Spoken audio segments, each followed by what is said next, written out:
Hi, my name is Mirzawr and welcome to Wright Ace Attorney, the trilogy. I've been asked by my good friend and a long-time viewer, Sad Seal, to play this game. And because she has been part of this channel for a long time, I want to do something for her, so I will play the game that she requested. And the game is Wright Ace Attorney. And also, she is the RCs who draw the thumbnail for this video. So thank you, Sad Seal. And without further ado, let's start new game, shall we? The first one, yes. Play this game. Episode 1. The first turnabout. Alright. Oh yeah, I had to click it, alright. Yep. Oh, I got an achievement, nice. Oh. Dripping blood.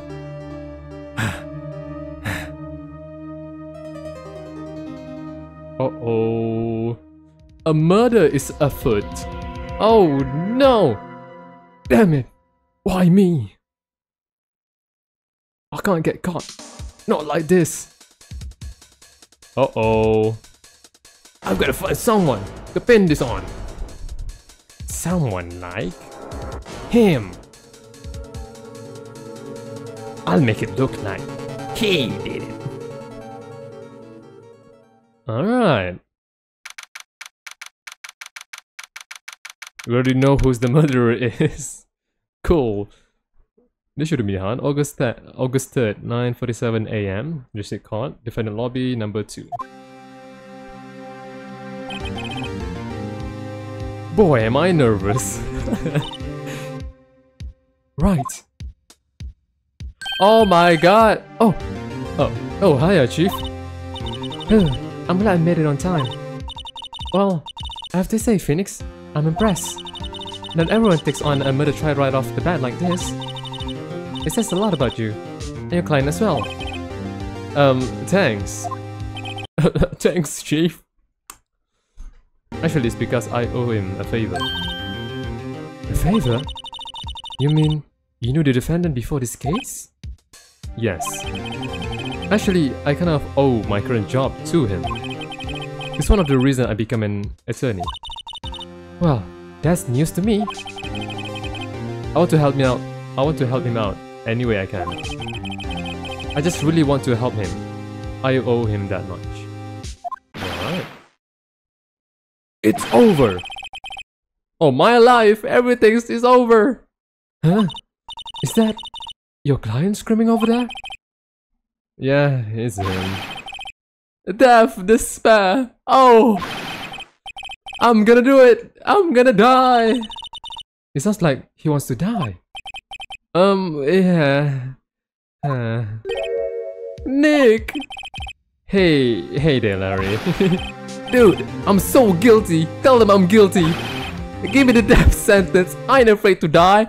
Calm down. We haven't got into the trial yet. Calm down. You can be safe still, maybe. What? What's wrong, Larry? Oh, it's all over. I'm finished. Finished. I can't live in a world without her. I can't. Who took her away from me, Nick? Who did this? Oh, Nick, you gotta tell me. Who took my baby away? This person responsible for your girlfriend's death? The newspapers say it was you. Oh my god. Your girlfriend gets murdered? Aw, poor guy. My name is Wright. Here's the story. My first case is a fairly simple one. A young woman was killed in her apartment. The guy they arrested was the unlucky sap dating her. Larry Butts. My best friend since grade school. I was kind of saying, when something smells, it's usually the butts. In the 23 years I've known him, it's usually been true. He has a knack of forgetting himself in trouble. One thing I can say though, it's usually not his fault. He just has terrible luck. But I know better than anyone that he's a good guy at heart. That, and I owe him one. which is why I took the case to clear his name. And that's just what I'm going to do, baby! I'm going to clear Larry Butts from the stinky case. August 3rd, 10 AM. District Court, courtroom number 2. Hasha, hasha, hasha, hasha, hasha, hasha, hasha, hasha. Court is now in session for the trial of Mr. Larry Butts. The prosecution is ready, Your Honor. The defense ready, Your Honor. Mr. Wright, this is your first trial, is it not? Yes, Your Honor. I'm a little nervous. Your conduct during this trial will decide the fate of your client. Murder is a serious charge. For your client's sake, I hope you can control your nerves. Thank you, Your Honor. Mr. Wright, given the circumstances, I think we should have a test to ascertain your readiness. Yes, Your Honor. Hands shaking, eyesight fading, mouth spaghetti. The test will consist of a few simple questions. Answer them clearly and concisely. Please state the name of the defendant in this case. The defendant is Larry Butts. The defendant? Well, that's Larry Butts, Your Honor. Correct. Just keep your wits about you and you'll do fine. Next question. This is a murder trial. Tell me, what's the victim's name? Oh, I know this one. Glad I read this case report cover to cover so many times. I didn't. You did. Wait, uh-oh. No way, I forgot. I'm drawing a total blank here. You shouldn't... Oh, hello man. I mean. Phoenix, are you absolutely sure you're up to this? You don't even know the victim's name? Oh, the victim. Of course I know the victim's name. I just forgot temporarily. I think I feel a migraine coming on. Look, the victim's name is listed in the court record. Just press tab to check it at any time, okay? Sure, Mia. Pressing tab.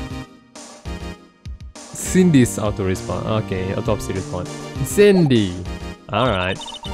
Remember to check it often. Do it for me, please. I'm begging you. Mr. Wright, who's the victim in this case? Cindy Cinderblock. Cindy Stone. The victim's name is Cindy Stone. Correct. Now, tell me what's the cause of the death. What was the cause of the death? She died because she was hit with a blunt object, if I'm correct. Yeah, blunt trauma. Blunt trauma. She was struck once by a blunt object. Correct. You have answered all my questions. I see no reason why we shouldn't proceed. This is going great! You seem much more relaxed, Mr. Wright. Good for you. Thank you, Your Honor. Because I don't feel relaxed, that's for sure. Well then. First, a question for the prosecution. Mr. Payne? Yes, Your Honor. As Mr. Wright just told us, the victim was struck with a blunt object. Would you explain to the court just what that object was? The murder weapon was the statue of the Tinker. It was found lying on the floor next to the victim. I see. The court accepts it into its evidence. Statue added to the record. Alright. Right. Be sure to pay attention to any evidence added during the trial. That evidence is the only ammunition you have in court. Use tab to check the court record frequently. Alright. Mr. Payne, the prosecution may call its first witness. The prosecution calls the defendant, Mr. Butts, to the stand. Chief, what do I do now? Pay attention. You don't want to miss any information that might help your client's case. You'll get your chance to respond to the prosecution later, so be ready. Ah man, I am quite nervous because I am bad at paying attention. So, that's going to go great. Let's just hope he doesn't say anything unfortunate. I get excited easily, this could be bad. Oh, hello, Larry Butts. Mr. Butts, is it not true that victim had recently dumped you? Hey, watch it, buddy. We were great together. We were Romeo and Juliet, Cleopatra and Mark Antony. Didn't they all die? I wasn't dumb. She just wasn't taking my phone calls or seeing me. Ever. What's it to you anyway? Mr. Butts, what you described is generally what we mean by dumb. In fact, she had completely abandoned you and was seeing other men. She had just returned from overseas with one of them the day before the murder. What do you mean one of them? Lies! All of it lies! I don't believe a word of it. Your Honor, the victim's passport. According to this, she was in Paris until the day before she died. Passport added to the court record. Indeed, she appears to have returned the day before the murder. Dude, no way. The victim was a model, but did not have a large income. It appears that she had several sugar daddies. Wow, she's for the street, Larry Butts. Don't care for her. You deserve a better man. Daddies? Sugar? Yes, all the men who gave her money and gifts. She took their money and used it to support her lifestyle. Dude! We can clearly see what kind of woman this Mrs. Stones was. Tell me, Mr. Butts, what do you think of her now? Right. I don't think you want him to answer that question. Yeah, Larry has a way of running his mouth in all the wrong direction. Should I? No, stop him from answering. Objection! My client had no idea that the victim was seeing other men. That question is irrelevant to this case. Oh. Dude, Nick, what do you mean irrelevant? That cheating she-dog. I'm gonna die. I'm just gonna drop dead. Yeah, and when I met her in the afterlife, I'm going to get to the bottom of this. Oh. Let's continue with the trial, shall we? I believe the accused's motive is clear to everyone. Yes, quite. Oh boy, this is so not looking good. Next question. You went to the victim's apartment on the day of the murder, did you not? Well, did you or did you not? Well, maybe I did, and maybe I didn't. Uh-oh, he went. What do I do? Have him answer honestly, right? Because you don't want to lie in court. I know, I'll send him a signal. Tell the truth! Yeah, I was there. I went. Order! Well, Mr. Butts? Dude, chill! She wasn't home, man, so like, I didn't see her. Objection! Your Honor, the defendant is lying. I nailed his voice correctly, dang. Lying? The prosecution would like to call a witness who can prove Mr. Butts is lying. Well, that simplifies the matter. Who is your witness? The man who found the victim's body. Just before making the gruesome discovery. He saw the defendant fleeing the scene of the crime. Order! Order in the court. Mr. Payne, the prosecution may call its witness. Yes, Your Honor. This is bad. On the day of the murder, my witness was selling newspaper at the victim's building. Please bring Mr. Frank Sahwit to the stand. Mr. Frank Sahwit? What a name. Oh wow, I don't like you. Mr. Sahwit, you sell newspaper subscription, is this correct? Oh yes, newspaper, yes. Mr. Sahwit, you may proceed with your testimony. Please tell the court what you saw on the day of the murder.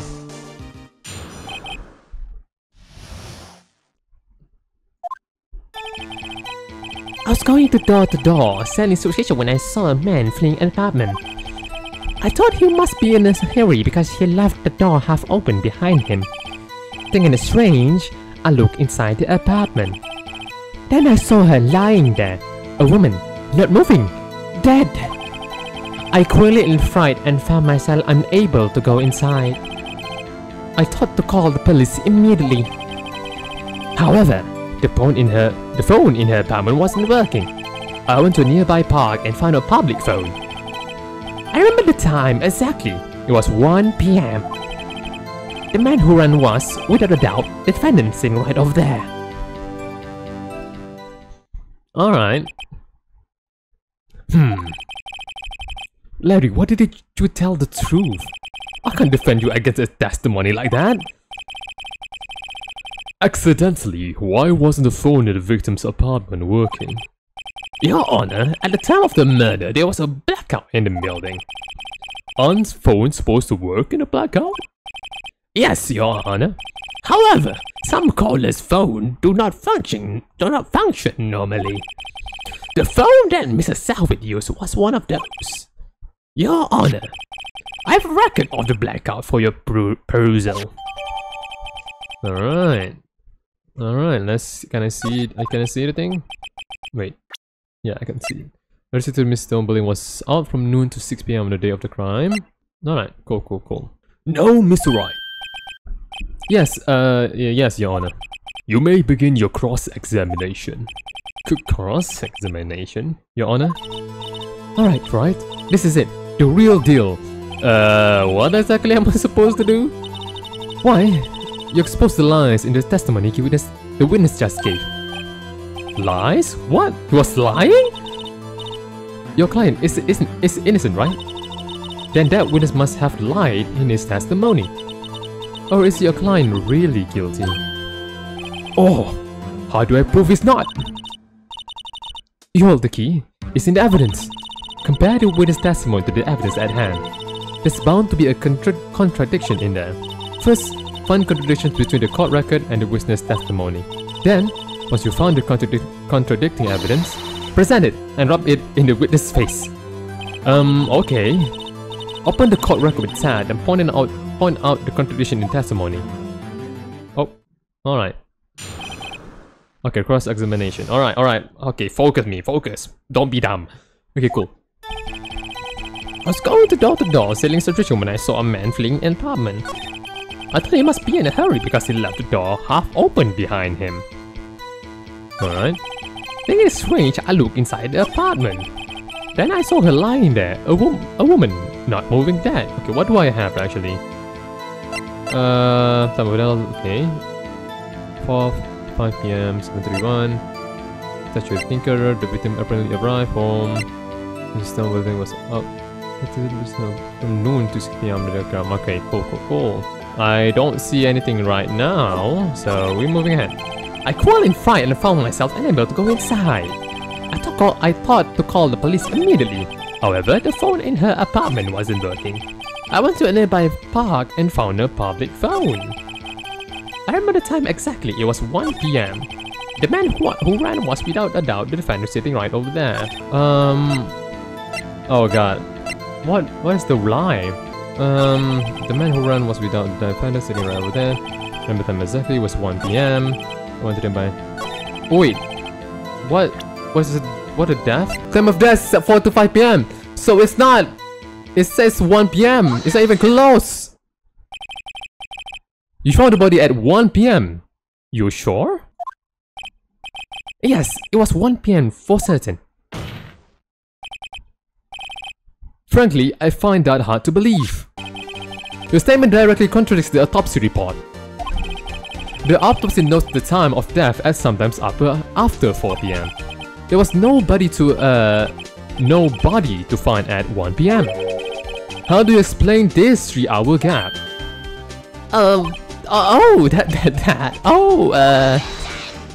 Objection! This is trivial! The witness merely forgot the time! After his testimony, I found that hard to believe. Mr. Safwit, why were you so certain that you found the body at 1 p.m.? Gee, that's a really good question. Grab that, right?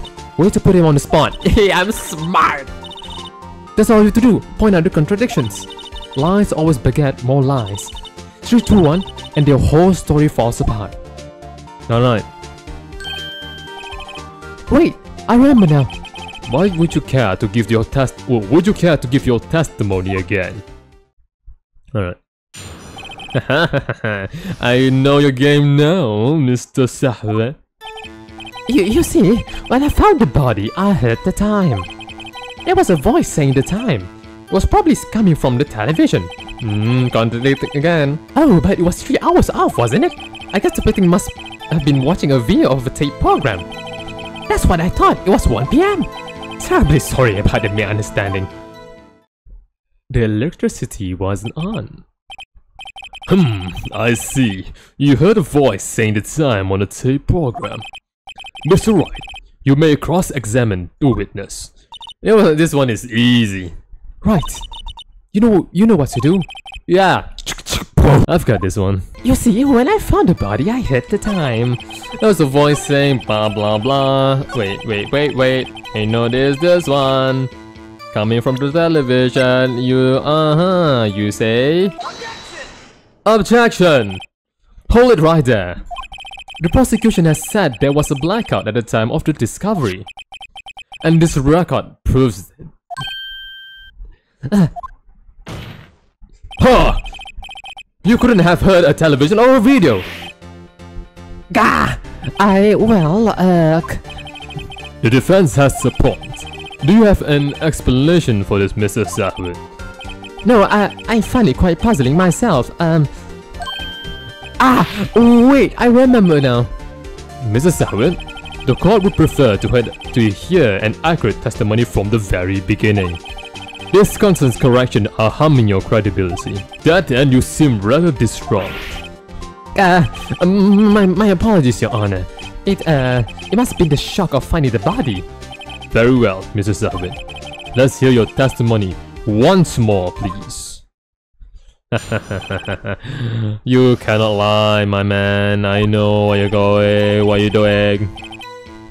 Actually, I didn't hear the time. I saw it. There was a table clock in the apartment, wasn't there? Yeah, the murder weapon. The killer used it to hit the victim. That must have been what I saw. You saw a clock? I guess that would explain it. Yeah, really? The defense may cross-examine the witness. Gladly. You said you didn't enter the building the first time. Wait, what do I have? Mirzawr was... Okay, clock. Huh. How do I... This type of clock in the apartment wasn't the murder weapon the killer used to hit the victim. That must have been what I saw. Now, found the contradiction. What is the contradiction? I don't see it. I don't know. Oh! How do you know it's a clock? Yeah. Wait just a moment.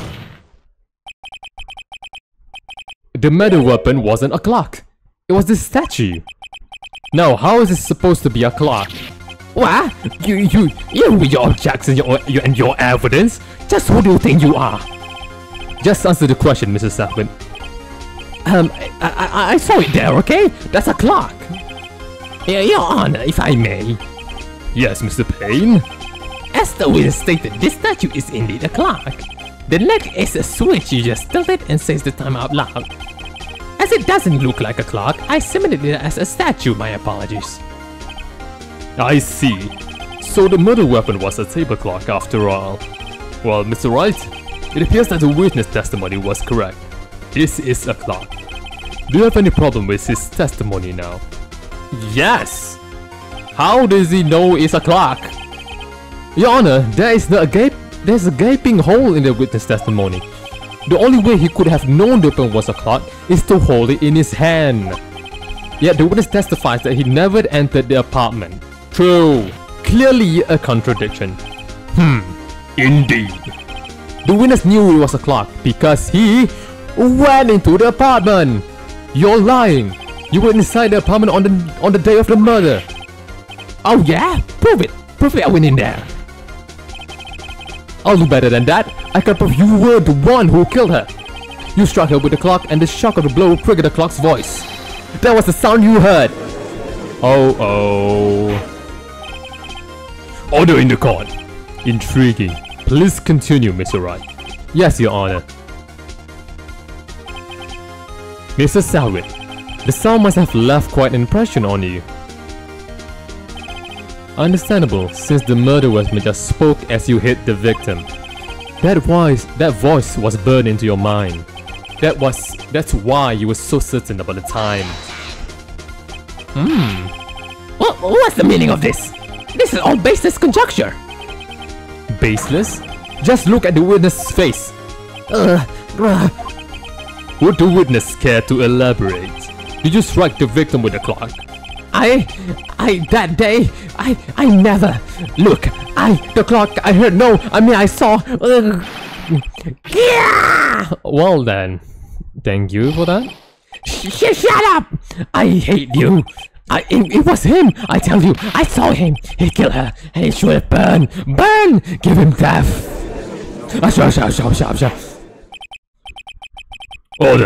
Order in the court, I say. Your Honor, a moment please. There isn't a shred of evidence supporting the defense claims. Mr. Wright. Your Honor, you claim the sound the witness had come from the clock. Do you have any evidence? The whole case is writing on this. I better think it carefully. Your Honor, the sound Mr. Salwit heard was definitely this clock. A fact which is clear if you simply try sounding the clock. Let's sound the clock now, here in this court. Your Honor, may I have the clock? I ask the court to listen very carefully. I think it's 8:25. That certainly is a strange way to announce the time. That is certainly a strange way to announce the time. Well, he is the tinker after all. So, we have heard the clock. What your conclusion, Mr. Wright? Mr. Payne, can you tell me what time it is now? It's 11:25. Ugh. As you can see, this clock is exactly 3 hours slow. Precisely the discrepancy between the Mr. Salwit heard and the actual time of death. So, Mr. Salwit, try to talk your way out this one. You forgot one thing. Uh-oh. What is he talking about now? While it may seem like that clock is running 3 hours slow, it's proof nothing. How do you know it was running 3 hours slow on the day of the murder? If you can prove that, you never have a case. Mr. Wright, how am I going to prove that? Damn it, I was so close. Mr. Wright, it seems you lack the critical evidence to support your claim. Yes, Your Honor. This means I cannot let you indict the witness.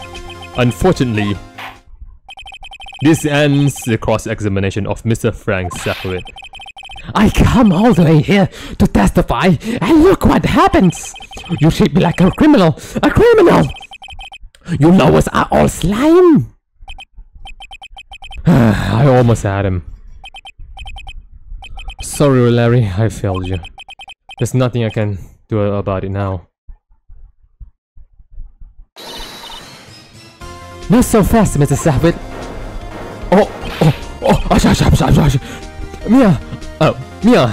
Chief. Listen up, Wright.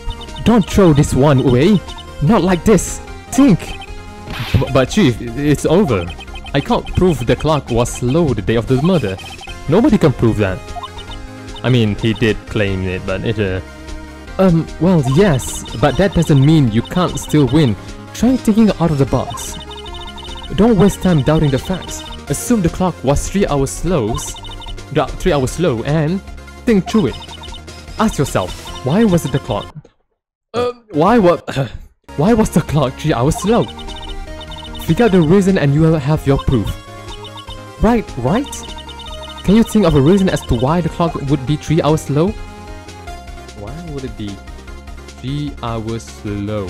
Because she left for Paris! Wait! Maybe I can prove it. You must have been somewhere that can prove it, right?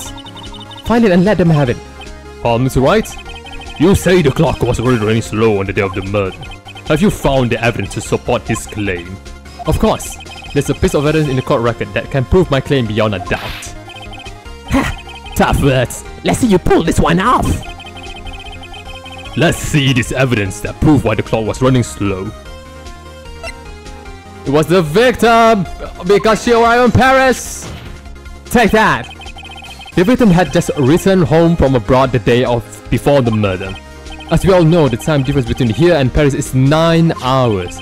When it's 4 PM here, it's 1 AM the next day there. The clock wasn't 3 hours slow, it was 9 hours fast. The victim hasn't reset her clock since returning home. That's why the time you heard when you struck her dad in her apartment was wrong. Proof enough for you, Mr. Savage? Or should I say, Mr. Did It?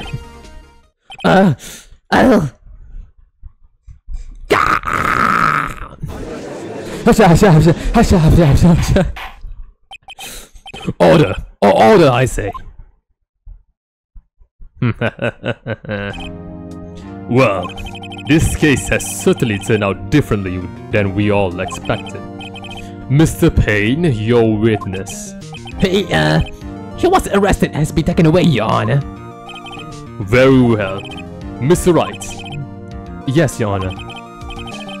I have to say, I am impressed. I don't think I have seen someone complete a defense so quickly and find the true culprit at the same time. Thank you, Your Honor.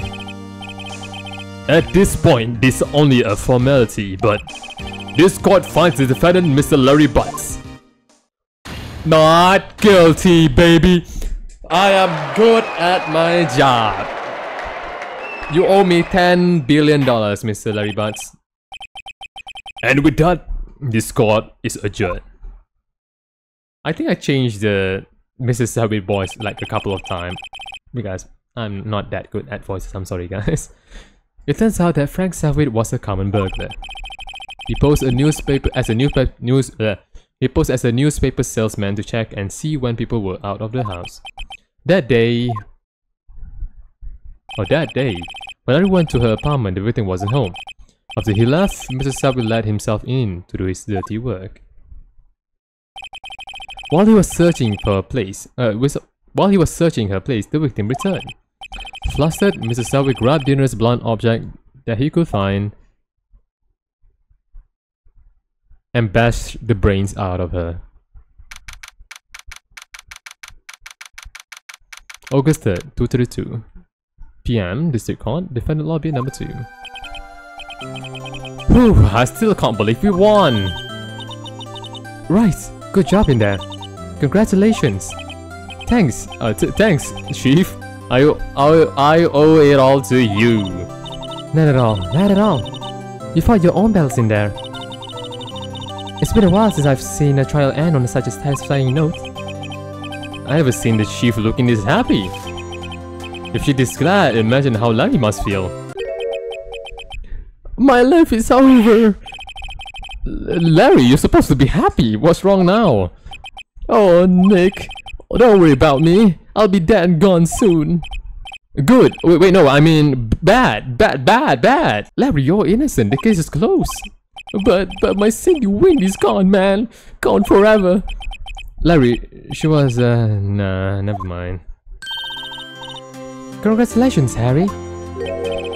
Harry? Yes, you. I can practically see the headlines now. Harry Butts. Innocent. Isn't his name Larry Butts? Hey, thanks. I really owe you one. I won't forget this, ever. Let's celebrate dinner. Let's celebrate dinner, movie, my treat. Oh no, I couldn't. Hey, how was the one who got you off the hook? Oh hey, here, take this. It's a present. Isn't this a murder weapon? A present? For me? Wait, wasn't this the evidence that... Actually, I made this clock for her. And one for her and one for me. Really? You make this? Well, thank you. I'll keep it as a memento. Yo, Nick. Can you believe it? I was so into that chick. And she was just playing me for a fool. Don't that make you want to cry? Just cry. Oh. Larry. Are you so sure? Excuse me? I think she taught quite a lot of you in her own way. Nah, you don't gotta sympathize with me, it's okay. Oh, I'm not just sympathizing really. Isn't that right? Right? Don't you have something to show your friends? Something that proves how she felt about him? Huh?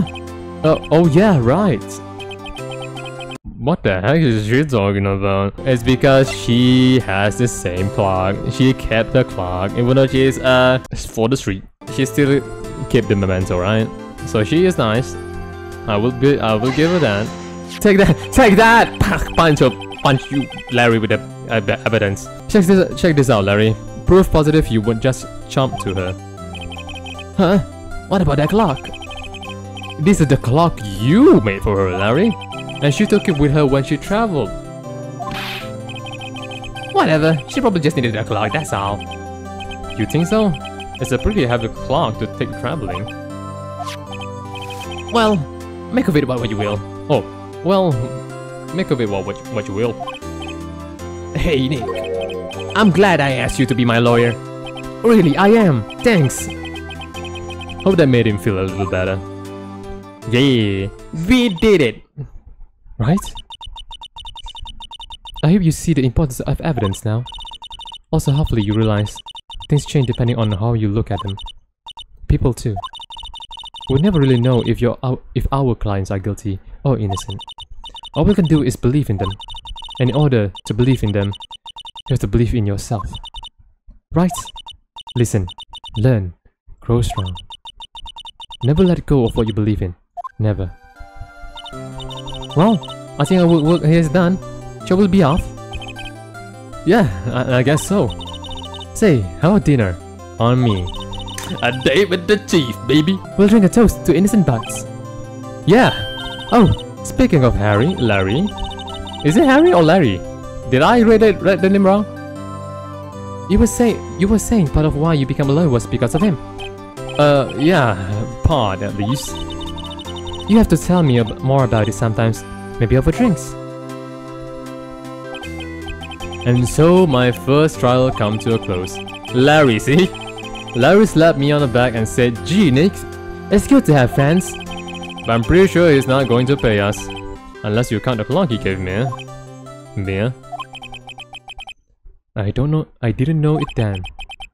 But that clock was soon going to be at the center of another incident. No. I'm a promise to tell the chief about me and Larry.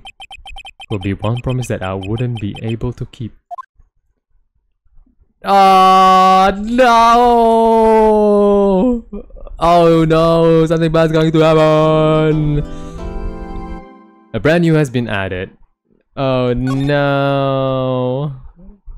Alright guys, that's it for the first episode of Fitness Right Ace Attorney. Yep, I almost forgot the name of the game.